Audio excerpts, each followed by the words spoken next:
Bonjour famille, je suis Naïra Marcel, je suis mère de 3 enfants, 2 garçons et une fille, et veuve depuis 2012. Je fais cette vidéo pour dire merci à Dieu de m'avoir gardé en vie, mes enfants et moi et mon frère, parce que nous avons traversé des périodes difficiles pendant le décès de mon mari. Il faut dire que mon mari et moi,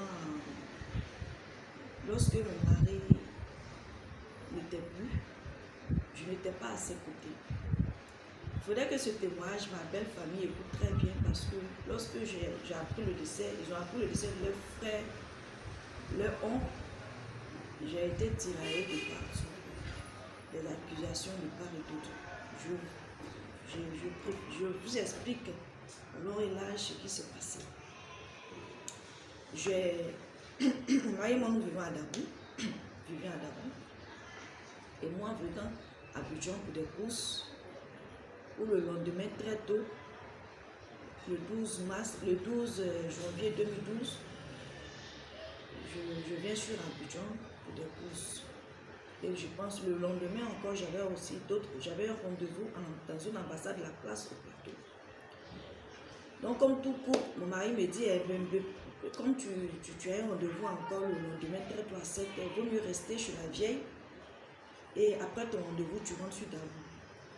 Donc je trouvais bon. Donc après les courses, la nuit, comme tout couple, il faut s'appeler pour se dire bonne nuit. Mon mari m'appelle, donc on cause, comment ça va, et les enfants, ils vont bien, oui, vous avez mangé, oui, on a mangé, tout va bien, il me donne les nouvelles, et là on se dit bonne nuit. J'ai dit ok, il n'y a pas de souci, je suis toujours chez la vieille. Et quelques minutes après, ma petite soeur m'appelle et me dit, ah, ton mari est tombé dans la douche. Je dis, ah bon, mais comment ça? Donc immédiatement, je coupe avec elle pour ne pas me donner plus de précision, et j'appelle mon mari. Je lui dis, ah mais chou, mais Marie-France me dit, tu es tombé dans la douche, comment ça? Comment est-ce que tu t'es arrangé? Et lui, il ne me dit pas réellement si oui ou non, mais il me dit, mais bébé, je ne comprends pas, je n'arrive pas à respirer, je touffe, je n'arrive pas à respirer. Je dis, mais tu es où? Il me dit, non, il est dans la voiture. Je dis, mais allume le clim. Il me dit, non, il me dit, non, il allume le clim, mais franchement, il transpire à cause que tu ne comprends pas. Je lui dis, ok. Donc, retourne. Il dit, non, là, il me dit en même temps qu'il est en train de venir sur Abidjan, voir un médecin. Je dis, non, retourne sur place à Dabou, fais-toi consulter par un docteur. Je dis, monsieur Soba. Et après, s'il y a un truc, un changement, un truc un peu plus grave, quand on doit t'envoyer sur Abidjan, il n'y a pas de souci, mais retourne, va te faire consulter. Mon mari me dit non, je dis bon, ok. C'est vrai que je ne suis pas là, il va refuser certaines choses, comme les hommes aussi sont un peu têtus. Donc je coupe immédiatement, je cherche à joindre le docteur. Je n'arrive pas à le joindre. Et sitôt je le rappelle encore pour voir sa position, il ne décroche pas. J'ai tellement insisté que j'ai insisté, et c'est un monsieur qui a décroché.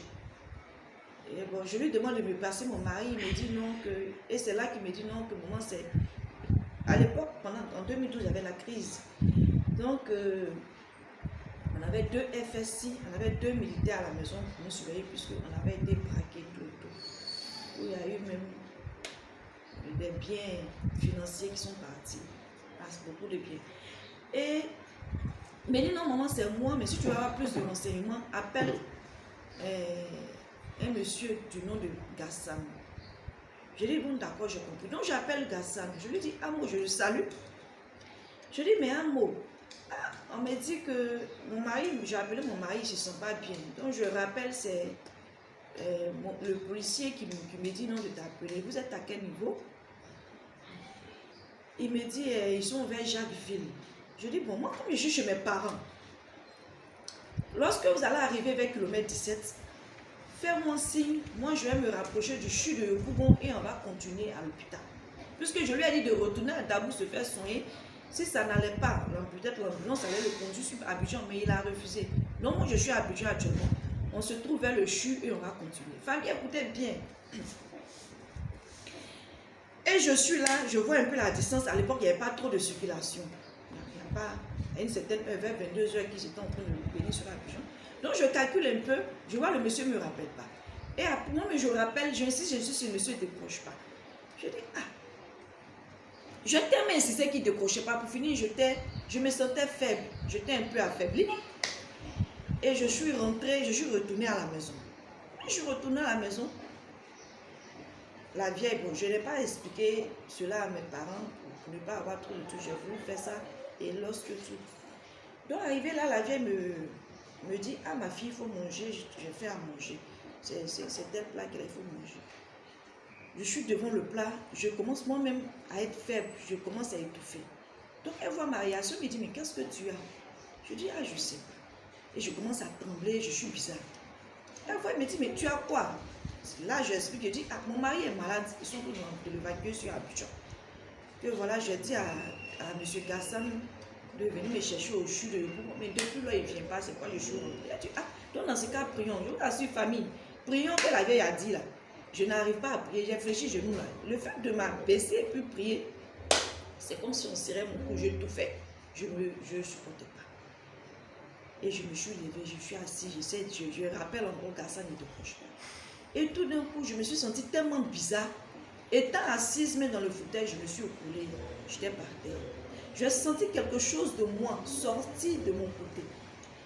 Et famille, soyez plus indulgents avec les veuves, c'est pas facile. Quand tu perds quelqu'un de cher, je vous assure, je suis assise et puis je sens comme si quelque chose, comme si on me divisait en deux. J'ai senti un poids sortir de mon côté. Et je ne tenais même pas, je me rappelle, je parle de l'histoire comme c'était aujourd'hui, c'est une histoire depuis 2012, ça fait 10 ans aujourd'hui. Donc là, je me rappelle que je me suis couchée carrément par terre, je ne pouvais plus rien parler, je ne pouvais plus rien dire. J'entendais la vieille parler, mais je ne pouvais pas faire un geste. Et après ça, quand je me suis de l'eau à boire, quand je me suis retrouvée, et puis je me suis levée. Dès que je me suis levée, je me suis assise, mon téléphone sonne, c'est monsieur en question, Gassan, l'ami de mon mari, qui m'appelle. Voici comment est-ce qu'il m'annonce le décès de mon mari, famille, et ma belle famille. Vous qui avez dit que pendant que moi je savais que mon mari était malade, et puis je suis allée me promener, c'est toujours nous, on nous accuse. Soit était à l'hôpital que j'étais, on nous a dit que j'étais quelque part avec un autre homme, et mon amant, j'étais ceci, ceci. Et quand Gassan m'a annoncé le décès de mon mari, là, il dit Marcel, tiens bon, Nabil est décédé. Il dit Marcel, tiens bon, Nabil est décédé. Il a coupé le téléphone. Jusqu'à aujourd'hui, il n'a plus pris mon téléphone. Je l'appelle, il ne décroche pas. Et c'est comme ça, je vais rappeler encore sur le numéro de mon mari.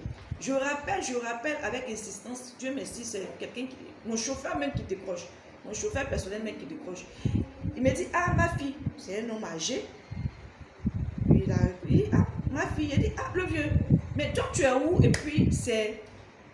Mais toi, tu es où? Et c'est choses comme on appelle. Tu décroches le téléphone de mon mari. Il dit non, qu'il était avec mon mari pendant que moi, j'avais appelé la première fois. Mais pourquoi depuis j'appelle, tu ne décroches pas? Bref, il dit non. Je dis, mais dis-moi, quand ça m'a appelé pour me dire que mon mari est décédé, dis-moi que c'est fou. Il dit non, c'est pas vrai. Je viens me trouver au CHU de Trècheville. Je me précipite, je vais au CHU de Trècheville. Je les vois en cardiologie. Il va, il appelle le médecin sort, il dit, ah, c'est la femme du monsieur. Le médecin m'a vu. Le médecin même était fâché. Quand il m'a vu, il dit, c'est vous, madame. J'ai dit oui. Il dit, mais je ne comprends pas. Je suis arrivé à le corps depuis 30 minutes, mais le monsieur est décédé dans la voiture depuis. Et c'est comme ça, le monsieur, je sentais que même le monsieur même était fâché. J'ai dit, mais là, je ne pouvais pas parler. Mais je dis, mais attends, comment quelqu'un qui vous dit, sa femme n'est pas à côté, il vous dit qu'il le touffe, il n'arrive pas à respirer, il transpire à grosses gouttes. Vous allez le transporter de Dabou jusqu'à dépasser tous les petits trucs. Arriver même à Yopougon, il y a des cliniques. Vous n'êtes même pas rentré même dans une clinique. En ce moment, 2012, en ce moment, le CHU de Yopougon existait. Vous n'êtes même pas rentré même pour un premier soin et peut-être l'ambulancier même va le conduire jusqu'à peut-être où il veut partir se faire soigner. Vous le transportez de Dabou et puis la personne même qui conduit me dit que il se débrouille. Enfin, je ne vais pas entendre. Mais je dis, mais c'est toi, tu conduis la voiture. Il me dit, oui, ah, maman, je me débrouille. Il dit, tu te débrouilles, ouais. Donc, regardez quelqu'un qui se débrouille la nuit. Peut-être qu'il n'a jamais fait cette longue distance. Peut-être qu'il ne connaît même pas Abidjan. Il fait si avant, il connaissait Abidjan. Il ne connaît pas Abidjan. Donc, vous imaginez comment est-ce qu'il va conduire doucement jusqu'au CHU. Ok. Je rentre dans la salle, il me dit, voici ton mari. Je vais, je croise mon mari qui est couché sur le lit. Il est couché sur le lit. Je le regarde. Je l'appelle, il ne répond pas. Quand je vais, j'ai vu que sa culotte était descendue, son zizi était dehors, son liquide était versé. Et j'ai constaté qu'au niveau de sa poitrine jusqu'à son bras, la couleur, c'était vert. C'était vert. Je ne sais pas s'il avait du bleu foncé, mais bleu, en tout cas, une couleur noirâtre foncée. Une couleur noirâtre. Et il saignait des narines, il saignait des yeux. Je dis, ah, je suis là, je suis là. En fait, tout ce qui s'est passé après, je ne suis plus, je sais pas, je ne vais pas rentrer dans les détails. Mon beau est venu, il me consolait, il m'a fait, on a marché, mon beau Sam, le grand frère de mon mari, on a marché dans l'espace vert, vers cardiologie, à l'époque il y avait de l'espace vert, il me consolait. Et puis après, bon, on s'est séparés, il m'a dit qu'il allait rentrer chez moi, il allait partir à la maison, à Dabou, puisque les enfants étaient là-bas. Maintenant, moi, je suis restée, je suis repartie chez mes parents, ont dit, bon, on va aller à la maison. Nous sommes partis à la maison, on est resté pour le matin. Nous sommes revenus, on a pris le poids et nous sommes repartis. Puisqu'il a grandi à Abidjan, il a grandi à Dabou, il a fait tout à Dabou, tout et tout. Moi, je n'avais pas les décisions, je ne savais même pas. C'était eux-mêmes qui disaient, et puis je les écoutais. Donc, on a pris le poids, on était là à Dabou. Arrivé à Dabou, à la maison, moi, je suis arrivée comme toute femme. Ce qui se passe, normalement, pour une femme qui perd son mari, quand ses parents même viennent là, on approche la femme pour lui demander, mais toi, tu étais où?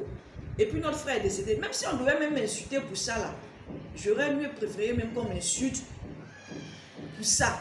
Pour me dire, ah, toi, tu étais où? Et puis notre frère est décédé. Pourquoi tu as laissé notre frère? On a perdu notre frère. Pourquoi ça? J'aurais mieux préféré ça. Mais ce n'est pas ce qui a été fait. Le monsieur même qui a accompagné, monsieur Gassan qui a accompagné mon mari à l'hôpital, jusqu'à aujourd'hui, quand mon oncle, mes parents sont venus, m'ont demandé une nouvelle. Les amis de mon mari aussi sont venus, m'ont demandé une nouvelle. Je leur ai dit, ah, moi je n'étais pas là. Et ce que je vous ai expliqué, c'est ce que j'ai dit. J'ai dit, je n'étais pas là. Mais la personne qui a pris mon mari à l'hôpital, c'est M. Gassan. Mais lui, plutôt, je l'appelle pour qu'il me donne les renseignements. Je l'appelle pour qu'il me dise ce qui s'est réellement passé. Il ne me décroche pas. Mes parents disent, ah bon, ses amis, ah bon, je dis oui. Donc ils disent, bon d'accord, ils vont aller prendre les renseignements chez M. Gassan. Et ils vont chez M. Gassan. Ils demandent à M. Gassan, mais on est venu voir Mme Nabil. Elle dit que, franchement, même elle n'était pas là. Mais elle a su que c'est... Elle a dit que c'est vous qui lui avez dit que son mari est décédé. Mais jusque-là, elle dit, vous ne décrochez pas. M. Gassan dit que lui, là, il n'a rien à voir avec moi. Que ça, quand ça sera le moment de parler de... Que lui, il est là. Quand ça sera le moment de parler d'héritage, lui, Gassan, il parlera d'héritage. Bon, je n'étais pas là-bas. Hein. C'est ce qu'il a dit. Il a dit en présence de mes parents. Il a dit aussi en présence des amis aussi de mon mari. Ses amis d'enfance de mon mari. Donc, ils sont venus me relater. Il a dit, ah, mais parlez d'héritage encore. Mon mari est décédé, je veux savoir ce qui s'est passé, mais pas d'héritage. D'accord. Donc, j'ai compris. Donc, c'est à partir de là, moi, j'ai arrêté d'appeler Gassan, puisqu'il ne décrochait pas mes appels. Lui, il est venu, il dit, il va parler d'héritage. Un monsieur, quelqu'un qu'ils ont amené le corps, il est encore à la mort. Même sérum, même formol l'ont pas encore piqué. Toi, tu parles d'héritage. En tant que qui? Tu n'aimes pas son frère, tu n'aimes pas son cousin. En tant que qui, toi, tu vas venir parler d'héritage. Et puis, tu jettes au visage comme ça que tu parles d'héritage. Parce que quoi? Donc, ma belle famille, voici comment moi j'ai appris le décès de mon mari, de votre frère, de votre oncle. Vous ne m'avez pas demandé ce qui s'est passé. Moi, je suis restée dans le silence. Mais quand vous m'avez appelé de part et d'autre pour me parler de trucs là, vous m'avez dit quoi? Vous m'avez dit ce que vous avez envie de dire. Moi, je ne sais pas si chez vous au Liban, c'est la femme qui enterre son mari. Mais vous m'avez dit que chez vous au Liban, c'est la femme qui enterre mon mari. Mais c'est mon mari, c'est le père de mes enfants. Qu'est-ce que je peux faire? Mais est-ce qu'une femme qui perd son mari, là, elle a le droit à être injurée, maltraitée comme ça, séquestrée comme ça? Je n'étais même pas moi-même. Même je ne sais même plus où même une cuillère même de chez moi-même était placée. Puisque j'étais déconnectée, j'étais faible. Tu parles à ton mari, même pas une heure de temps, tu appelles pour te dire que ton mari est décédé. Est-ce que ça peut aller? Mais attends, si ce n'était pas la grâce de Dieu, là, moi, je ne pouvais pas tenir. Si ce n'était pas la grâce de Dieu sur ma vie, mais je ne pouvais pas. Je n'allais pas tenir jusqu'à aujourd'hui, ce n'est pas possible. Et les premiers jours, ça c'est le décès, quand on a amené le corps, on m'appelle ici, on m'insulte. On m'appelle là, on me traite de quoi? Je vous assure, famille, je ne vais pas rentrer trop dans les détails. La réunion des obstacles de mon mari, là, moi, je ne sais pas. La date, là, je ne sais même pas. Quand les réunions s'effectuaient, je n'étais pas informée. Ni mes enfants, ni moi. C'est vrai, mes enfants étaient à bas âge. Mon premier, il avait 12 ans quand son père est décédé. Ma deuxième, elle avait 8 ans. Mon dernier avait 6 ans. Regardez l'âge des enfants. C'était pas facile. Et c'était des enfants qui étaient plus accrochés à leur papa. Et vous faites comme si nous étions en palabre depuis. Pourtant, on n'était pas en histoire. On n'était pas en palabre pendant que votre frère vivait. Pourquoi vous, les beaux-parents, quand vous avez un Joseph dans votre famille et que le Joseph meurt, vous vous acharnez sur sa femme? C'est pourquoi? C'est pourquoi? Réunion de mon mari, là, où il fallait faire les obsèques, je n'étais pas informée. Je n'ai participé à aucune réunion. Ni moi, ni mes enfants, même s'ils sont mineurs. Ni moi, ni mes enfants, même s'ils étaient mineurs à l'époque. Vous comprenez? Même quand on dit Yako, moi, mon mari était libanais. Libanais est décédé. Mais Yako de mon mari, là, mes enfants n'ont même pas reçu 5 francs. 5 francs. Ils vont dire que 5 francs, mes enfants n'ont. 5 francs, mes enfants n'ont pas reçu. Mon mari, c'était un homme qui était populaire. Il était connu. Mon mari était connu. Mon mari était un homme connu. Populaire, quand on dit, il était connu. Pour ceux qui ont connu Nabil Boustani, propriétaire de TGV, mon mari était connu. C'est quel artiste de l'ancien artiste qui ne connaît pas mon mari? Quel artiste qui n'a pas connu mon mari à l'époque là? Hein? Quand il avait sa boîte de nuit TGV et autres.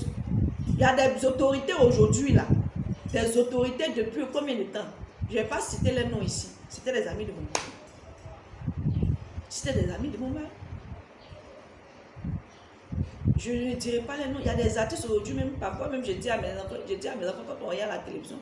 Aujourd'hui, il y a un archevêque, un bishop, à l'époque, qui était dans le groupe RAS. Je dis à mes parfois quand on regarde, je dis à mes enfants, lui, il a regardé, voici sa photo. J'ai sa photo ici. Il y a des artistes même que j'ai leurs photos chez moi ici. Les Young System, Maté, RAS, Ali Sofa, on n'en parle pas. Plein, les anciens artistes, les jeunes, ils venaient au TGV autant de mon mari. Comment est-ce que un homme... Bref, ce que j'aimerais dire, arrêtez de fatiguer la veuve. Arrêtez de fatiguer la veuve. Pour une histoire, après l'enterrement, je ne sais même pas ce qui s'est passé. Point oui, point non. On m'amène un document. Puisque Maïe et moi, on avait notre maison. C'est-à-dire que le fait de venir sur un budget, finir mes courses, finir à l'ambassade, et que je retourne sur le tableau, on a construit notre maison. Je prenais mes valises et puis on rentrait dans la maison. Mon mari est décédé, je suis restée là où il est décédé et on a fait les funérailles. Ils ont manigancé, hein, c'est libanais. Bon, je ne suis pas en train de parler pour que les gens puissent être un peu trucs. Tout le monde n'est pas pareil. Dans chaque pays, il y a des oiseaux de mauvaise augure. Il y a des personnes qui sont déréglées. Il y a des personnes qui sont là spécialement pour ça. Pas parce qu'aujourd'hui, je suis en train de parler de mon mari qui est libanais, que vous allez penser que non, je vais accuser les Libanais. Non, ce n'est pas tout le monde. Hein. Lui, moi, mon cas, c'est un Libanais. Il y a des bêtés même qui sont dans cette situation. Excusez-moi. Il y a les adjouks même qui ont cette mentalité-là. Hein? Il y a les baoulés même qui ont, il y a des familles baoulées qui ont. En fait, c'est partout. Vous vous attaquez impunément à la veuve d'un homme peut-être qui est aisé, qui est parti. Chez vous, là, c'est la veuve qui doit prendre les pots cassés. C'est pourquoi. Donc, voici que je reste dans ma maison. On m'interdit la justice. Ils sont partis manigancer un truc comme c'est des champions. Ils ont amené au juge. Le juge a mis la maison sous scellé. Je dis, il n'y a pas de problème. Si on va à la justice, quand on met la maison sous scellé, normalement, la justice, ou soit le juge doit dériver. J'ai des enfants mineurs. C'est leur père qui est décédé. Maintenant, si vous empêchez que les enfants là restent dans la maison de leur papa, vous-même donnez-moi un local où mes enfants vont dormir. Donnez-moi un local où les enfants vont dormir. Vous n'avez pas fait. Au fait, je suis pas allée. J'étais un peu fâchée, mais j'étais faible à l'époque. J'étais tellement faible que Un mot, mais je ne pouvais pas dire. C'est l'avocat, mais quand ils ont mis la maison sous scellé, quand j'ai pris l'avocat, ils ont menacé l'avocat, l'avocat a laissé l'affaire tomber. Un avocat, ils ont menacé l'avocat. L'avocat a laissé cette histoire-là. Il ne me prenait plus au téléphone. Du tout. Je dis, ok, il n'y a pas de souci, je reste dans mon coin. Donc je suis dans la maison, je cherche à déménager avec mes enfants. Je suis là. Un jour, je reviens du boulot. Et je vivais, mon frère, quand j'ai perdu mon mari, mon frère était avec moi. Mon grand frère, mon aîné. Donc, je suis revenue du boulot. Il est allé me chercher pour rentrer à la maison. J'ai dit, bon, aujourd'hui, là, comme c'est le 27 mars, c'est l'anniversaire de mon mari. Donc, moi-même, j'ai dit à ma sœur, j'ai dit, ah, comme il laissait moi, mais je vais faire à manger. On va se rappeler un peu de papa. Je suis à la maison, mon frère me dit, ferme la porte. Ferme la porte. J'ai dit, ah, mais si il ferme la porte, que je ne peux pas, il va faire chaud. Il dit, non, je te dis, ferme la porte. Donc, j'ai appelé ma servante, j'ai dit, ah, qui était dehors, qui a commencé les préparatifs. Je dis, ah, Nata, il faut rentrer, on va fermer la porte. Pas l'objet de fermer la porte. Rentre, on va fermer la porte. Ma servante, quand elle m'a regardé, elle a vu déjà quelqu'un escalader la clôture qui descendait. Donc, elle a couru, elle est revenue dans la maison. Et puis, en fait, on a fermé la porte. Quand elle a fermé la porte, mon frère m'a dit, rentre dans la chambre. Je suis rentrée dans ma chambre avec les enfants. J'ai dit, mais il y a quoi? Moi, je n'ai pas compris. Et ça après étant dans la chambre là-bas, j'entends du coup quoi, comme s'ils étaient au fait, les délinquants étaient en train de casser la maison. La porte pour rentrer plus forcément. Et chose faite, on était dans la chambre, les enfants pleuraient. Ils ont senti qu'il y a quelque chose. J'ai dit, bon, prions. On a prié, on s'est levé. Prière, quand il y a des situations de prière, franchement, ça passe pas. On a commencé, après je me suis levée. Quand je me suis levée, dès que je me suis levée, j'ai entendu pas. J'ai entendu un bruit pas. J'ai dit, ah, c'est quoi? Donc j'ouvre la porte. Je sors. Imaginez un peu, c'est des enfants qui sont dans la maison. Donc imaginez que les enfants sont en train de pleurer tout ce temps. Ça pleure, ça pleure. Donc moi je sors. Entre mon salon, à l'époque, entre les chambres et le salon, il y avait une grille. Donc je vais ouvrir la grille et puis sortir. Mais de la grille, je regarde au salon, je vois que mon frère est couché. Mon frère est couché. Et de loin, je vois un point noir à son côté. Bon, j'ai pensé à tout sauf ça. Mais je ne me suis plus rapproché de lui, puisqu'ils ont fini de l'affaiblir. Ils l'ont tiré sur lui.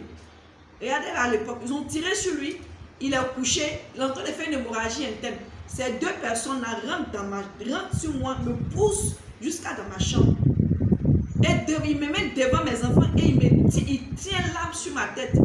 Il dit, tu n'as pas dit, tu es têtu, il a te tué ici et puis il n'y a rien. J'ai dit, ah, mais moi je fais quoi? Il dit, on t'a pas dit de quitter ici? Tu fais quoi ici? Tu fous quoi ici? On t'a pas dit de quitter ici?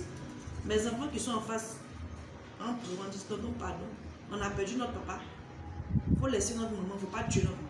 Tonton, pardon, il ne faut pas tuer notre maman. Tonton, pardon. Ça, mon dernier même, il allait attraper même le pantalon du monsieur. Il ne faut pas tuer notre maman, tonton. Le monsieur m'a poussé. Il m'a poussé. Je suis plusieurs sacs alignés.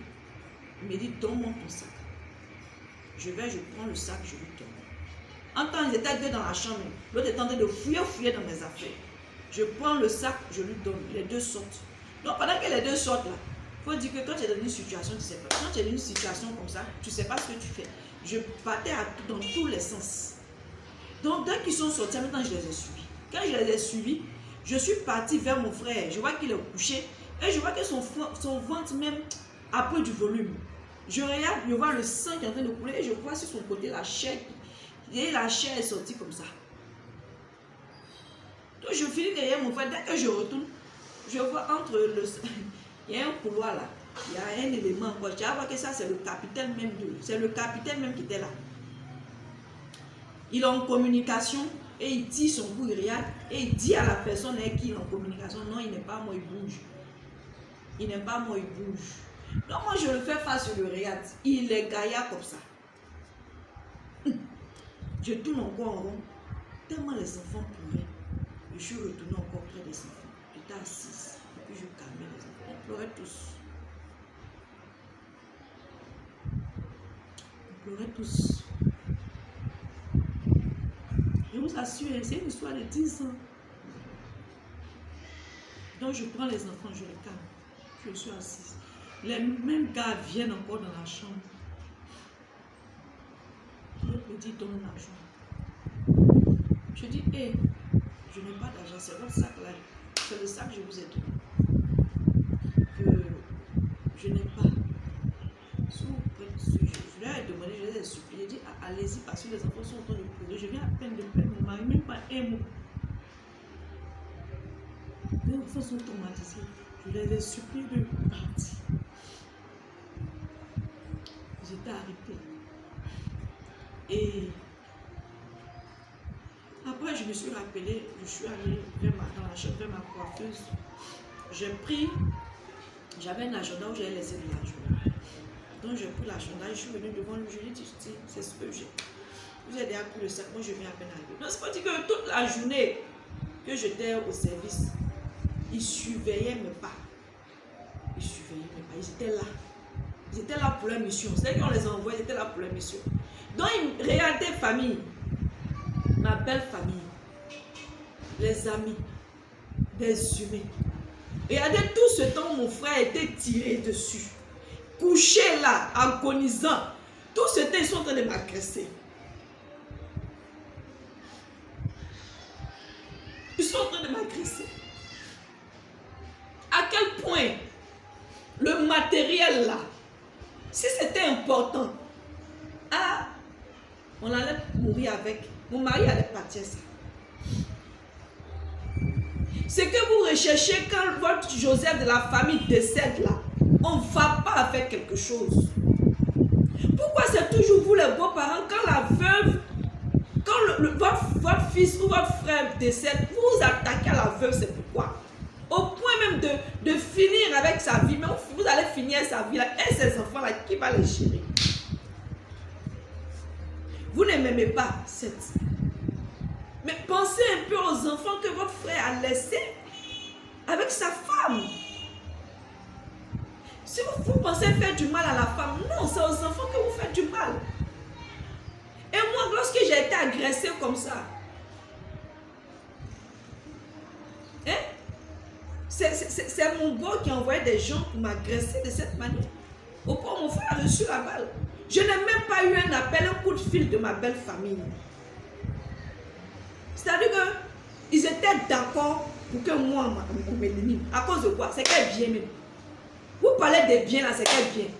Vos amis hein, ont de l'or, ont des diamants, ont des bijoux précieux dans les banques, dans leur coffre.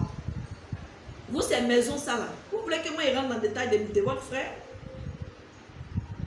Votre frère, si vous n'avez pas vu comment votre frère a souffert ici, en 2017, on a parlé de pédophilie là. Ce n'est pas votre frère qui était à la base, mais moi j'étais avec lui en ce moment.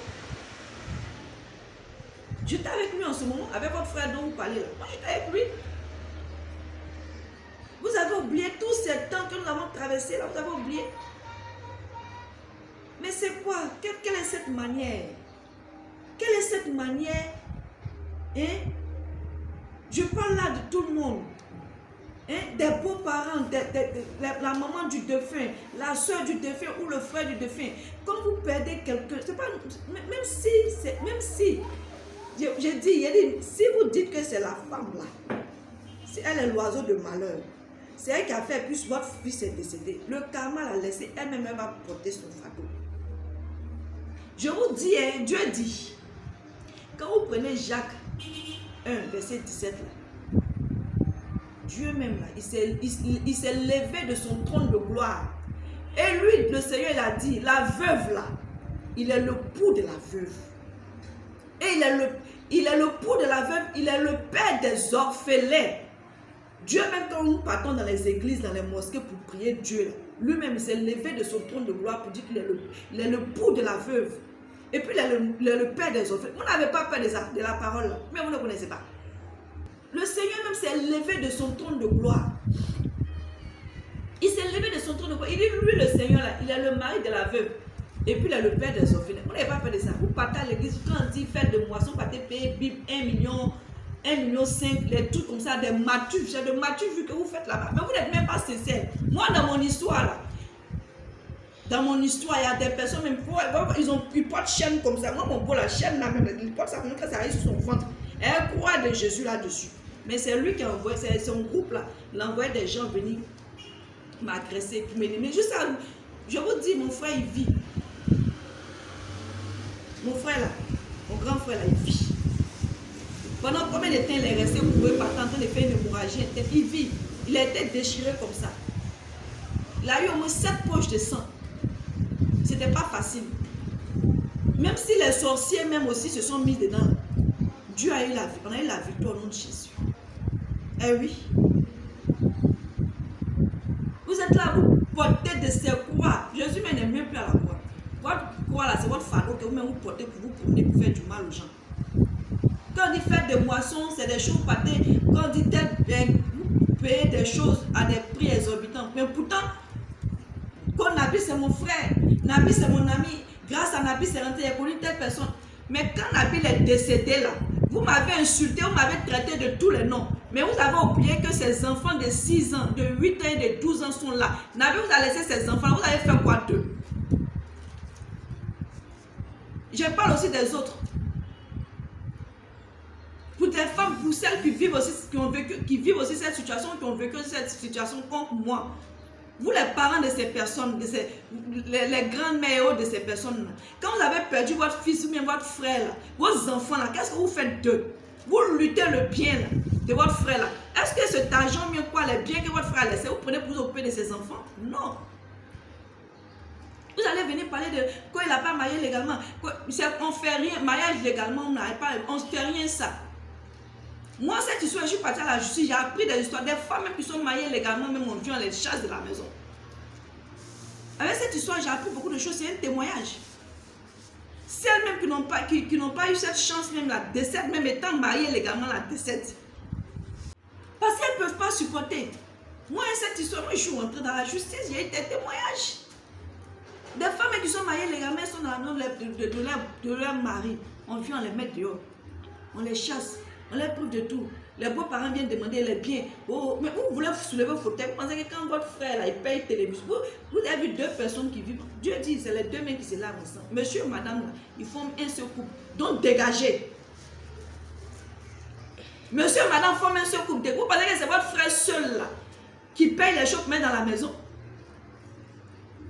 Qui paye les choses pour mettre dans la maison? Vous allez venir. Donc la femme qui est là, elle est quoi? Elle est un mur. La femme que votre frère a pris, a mis dans la maison, même s'il n'a pas marié légalement ou pas, c'est un mur. Et puis elle va rester en train de faire 5 enfants, 6 enfants, c'est un mur. Mais c'est une décoration. Vous pensez qu'elle n'a pas son mot à dire dans la maison de son mari? C'est pas un mariage forcé. Il y a des mariages où la femme n'a pas de mot à dire. Mais nous autres là, nous on a parlé, puis voilà, on est là. On décide. Même maison que vous êtes en train de lutter dessus là, c'est moi qui ai dit à monsieur là, il faut construire la maison pour les enfants. Je ne vais pas rentrer dans les détails par rapport au travail. Mais je suis une femme brave. Moi quand je viens aux côtés d'un homme là, il évolue, depuis il avance. Et moi-même là, j'avance. Je ne vais pas rentrer dans les détails. Il y aura un moment où je vais rentrer dans les détails quand ça sera le moment. Donc arrêtez de fatiguer les veuves. Arrêtez de fatiguer la veuve. Arrêtez de fatiguer la veuve. Si vous n'arrêtez pas de fatiguer la veuve là, vous allez avoir affaire à Dieu. Et ceux qui m'ont fatigué là, je vous dis, ceux qui m'ont fatigué, qui ont amené des gens pour braquer, pour pouvoir anéantir ma vie, pour pouvoir m'éliminer là, où mon frère même a reçu la balle là, ils ne sont plus de ce monde. Ceux qui ont eu la chance, ils sont tombés malades. Ils ont traversé une période très difficile. Je sais même qu'ils ont parlé seuls aussi dans les lits là-bas pour demander pardon à Dieu pour ce qu'ils m'ont fait. Des personnes même qui me connaissent très bien, qui m'ont trahi, qui m'ont insulté, elles aussi elles ont traversé des choses difficiles. Côté santé, il y a d'autres même qui sont décédés, d'autres même ont perdu l'enfant. Je vous parle, c'est un truc que j'ai vécu. Les 2 individus là, eux-mêmes là, ces Libanais ne sont plus de ce monde. Et je vous dis, mon pôle, il a creusé une tombe quand on devait enterrer mon mari là-bas. Et pour finir, ils ont changé les décisions. La tombe qu'il a creusée, puis il a laissé, il allait faire une autre tombe. Il dit, la tombe là, c'est dedans, moi, il va m'enterrer. Mais lui-même, on l'a enterré là, s'il connaît. On ne s'attaque pas impunément à une veuve. Même que ça soit impunément ou impunément, je ne sais pas. Il ne faut pas t'attaquer à une veuve, mon frère, ma soeur, ma maman, ma tante. Laisse la femme de ton fils, laisse la femme de ton frère en paix. Laisse-la elle-même porter son fardeau. Parce que ce n'est pas facile de perdre son mari. Ce n'est pas facile de perdre un être cher. Ce n'est pas facile, je comprends. Mais laissez les veuves en paix. Quand on dit veuve, là, Dieu même, là, il a parlé de la veuve. Il s'est levé de son trône de gloire. Il a dit, lui, il est l'époux de la veuve. Pourquoi est-ce qu'il dit qu'il est l'époux de la veuve? Parce qu'il sait que ces genres de choses-là vont s'appeler. Ces genres de choses-là vont se passer. Donc lui-même, il a déclaré la parole. Il dit, lui, il est l'époux de la veuve. Donc foutez la paix à la veuve. Et foutez la paix aux orphelins. Sinon, vous allez croiser Dieu sur votre chemin. Vous pensez que ce qui nous arrive dans la vie, là, c'est gratuit. On fait du mal à nos prochains pour rien. Les juges, vous qui êtes les hommes de droit, là, ce n'est pas l'argent de tout le monde on bouffe. Ce n'est pas dans l'affaire de tout le monde on bouffe. Quand les gens viennent vous donner dossier de veuve et puis orphelin, là, tranchez ça très bien. Quand on vient vous donner une affaire de veuve, on vient à la justice pour vous parler d'une affaire de veuve, on tranche. Vous-même, vous avez la loi là, avant même que cette loi-là me sorte là. Moi, mon avocat m'a dit quoi? Après 10 ans de vie commune, après sa communauté de fête, non. C'est dans votre loi là-bas, non. J'ai dit que j'étais faible, je ne pouvais pas parler. Et puis, plutôt, je pensais à mon mari. Je pensais plutôt à mes enfants. Je pensais à mes enfants, je ne pouvais pas parler. Un avocat qui ont appelé un noir comme moi, il va venir se moquer de moi en disant n'importe quoi. Il a dit que vous les gens de droit, là, vous les juges là, vous qui êtes dans le droit, vous avez prêté serment devant, je jure devant Dieu là.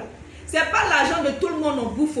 Affaire de veuves là, ne veut pas bouger. Non, Père Dieu mais c'est porté garant. Il dit celui qui va s'occuper des veuves et des orphelins, lui il est le garant des veuves et des orphelins. Les orphelins là, le Seigneur s'en charge. Si tu as venu mal juger une histoire de veuve et puis orphelin, mon frère, ton caleçon va tomber. Tes fesses seront déchirées.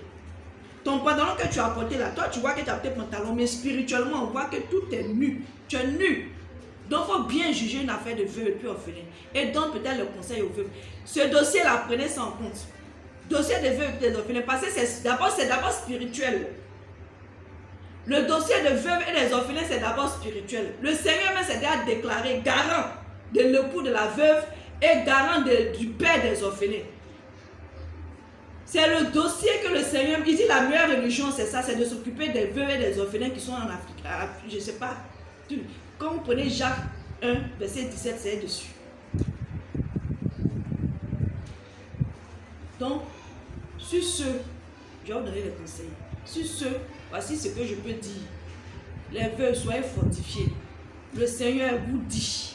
Le Seigneur nous dit que lui, il est notre époux. Même si on a un problème pour scolariser nos enfants. Ça fait 10 ans. Moi-même, là, je scolarise mes enfants. Ça fait 10 ans. 10 ans. Chaque année, là, je n'ai pas un beau parent, mais je n'ai pas quelqu'un qui a venu dire, Reine, voici 10 000 francs pour compléter, pour mettre les enfants à l'école. Il n'y a pas encore eu ça. Même pendant les fêtes, il n'y a pas encore eu ça. C'est que chaque fête que Dieu fait, quand mes enfants se souviennent, eux tous, ils vont venir s'asseoir, ils vont parler de leur papa. Il y a des situations où ces enfants n'ont pas oublié. Et chaque période, même s'ils ont ceux qui ont les portables, ils mettent la photo de leur papa sur leur profil. Parce qu'ils se rappellent. Et on ne peut pas changer. On ne peut pas faire revenir. Mais la douleur est là. Ils se souviennent de tout ce que vous avez fait là. Les beaux-parents, tout ce que vous avez fait aux enfants. Les enfants se souviennent de ça. Quand demain ces enfants seront écrits contre vous, allez dire qu'ils sont écrits contre parce que vous les avez maltraités. Les enfants que Nabil vous a laissés, quand Nabil c'est mon frère, il n'y a pas. La dernière fois, il y a peut-être. Parfois, il y a des personnes, quand ma fille vient me dire, ah maman, il y a pas telle personne, il m'a demandé ici la fille de qui. Il a dit, ton dit quoi? Non, toi tu es la fille de Nabil. À la fois, elle dit à ta maman que tu as vu. Il a dit, je ne vous connais pas. Vous n'avez pas honte de croiser l'ami, les enfants de votre ami dehors, et puis vous allez demander tu es ami de qui? Je ne vous connais pas. Commission ça la même. Si vous croisez mes enfants là, ne les demandez pas. Enfants de qui? Parce que Nabil vous a laissé les enfants là. 5 francs, même un bic. Même un bic. Un bic. Vous n'avez pas donné aux enfants. Un bic, vous n'avez pas donné aux enfants. C'est Des soeurs même qui n'ont pas mangé à la table avec leur papa. Ceux à qui même le papa n'a pas donné riz, là, sac de riz, là. À qui le papa n'a pas payé le loyer, là. Ce sont eux aujourd'hui qui me soutiennent. Dieu les a envoyés pour me soutenir. Dieu les a envoyés pour me soutenir. En tout cas, que Dieu bénisse tous ceux qui pensent aux veuves et aux orphelins. Que Dieu vous fortifie, que Dieu vous donne longue vie, que Dieu vous garde et que Dieu vous protège. Les veuves, soyez fortifiés. Le Seigneur est notre Père. Le Seigneur est notre amour. Le Seigneur est notre conjoint. Le Seigneur est notre époux. Quand on a besoin de quelque chose, on fléchit de nous et on demande à Dieu. Il nous donne. Si ceux qui veulent refaire la vie comme moi, le Seigneur enverra quelqu'un. Lui-même, le Seigneur même enverra que moi j'ai passé tout mon temps. Les gens diront, ah, c'est pas... Non, je suis pas... Tout mon temps à m'occuper de mes enfants jusqu'à aujourd'hui. Quand ça sera le moment de refaire ma vie, le Seigneur suscitera quelqu'un pour refaire ma vie. Les juges, je vous dis, l'histoire de la veuve et des orphelins, tranchez bien. Ce n'est pas l'argent de tout le monde bouffe. On prend pour aller boire bière, ou on prend pour aller boire Johnny, mais on prend pour aller boire champagne. Quand la veuve vient vous voir, tranchez son problème et puis aidez-la, soutenez-la. Parce que ce n'est pas facile. Vous-même, vous êtes des hommes. Ça peut arriver à votre épouse. Je ne vais pas entrer dans les détails. Sinon, je suis allé voir le juge de référé. À l'époque, il a saigné dans le cœur, je l'ai vu. Lorsqu'il avait appris après l'histoire qui était vraie, on ne bouffe pas l'argent de n'importe qui. Les dossiers là, soyez sur les dossiers. Suivez bien les dossiers. Sur ce, les veuves, je vous embrasse tous. Que Dieu vous garde, que Dieu nous garde, que Dieu nous protège. N'ayez pas peur. Si quelqu'un veut venir, vous perdez votre mari. Si quelqu'un veut venir ramasser tout, donnez-lui une partie. Ça sera amer dans sa main, ça va chauffer dans sa main, il va déposer. N'ayez pas peur. Confiez votre vie à Dieu. Réclamez sa grâce sur votre vie. Réclamez sa grâce, la grâce de Dieu sur votre vie. Invitez votre époux qui est l'Éternel, comme il a dit, dans votre vie. Il va vous fortifier. Ne parlez pas quand les gens viennent vous provoquer, quand vous êtes dans des situations de veuvage, là, ne parlez pas. Nous, on n'a pas eu le temps de faire veuvage parce que c'était trop chaud sur nous. On était obligé de courir chercher de quoi à manger pour donner à mes enfants. Je ne me suis pas assise. Chaque personne a sa manière de faire son veuvage. Nous, on n'a pas eu le temps de s'asseoir, porter habit noir, mais porter habit noir. Blanc, non. C'était chaud sur moi. Je courais de partout pour protéger mes enfants. Puisque j'étais muselée de partout. Mon nom a été envoyé chez les marabouts, chez les féticheurs. Ils ont envoyé mon nom partout, chez les féticheurs, chez les marabouts, chez les voyants, chez les choses, je ne sais pas qui.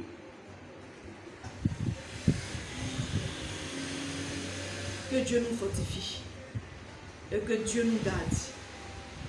Que l'État de Côte d'Ivoire prenne cette affaire de veuve. Seigneur, que l'État de Côte d'Ivoire s'occupe de ça. Que Madame la ministre des Femmes ait un regard penchant sur l'histoire de la veuve et des orphelins. C'est pas facile. C'est pas facile pour nous. C'est pas du tout facile. Moi, au moins, ça fait 10 ans aujourd'hui. Peut-être quand on me voit, on me dit, mais elle a bonne. Oui, mais j'ai traversé des moments difficiles. Et à un moment, j'étais obligée de prendre des comprimés pour dormir. Et à un moment, je me faisais suivre par un psychiatre. Et à un moment où tout était noir devant moi. C'était pas facile. Parce que j'étais envoyée loin. Loin, mon nom était envoyé partout pour pouvoir m'éteindre. Mais Dieu m'a soutenu, Dieu m'a gardé, Dieu m'a protégé. Donc, sur ce, mes soeurs, que Dieu nous fortifie, que Dieu nous garde et que Dieu nous protège. Le Seigneur nous oubliera pas.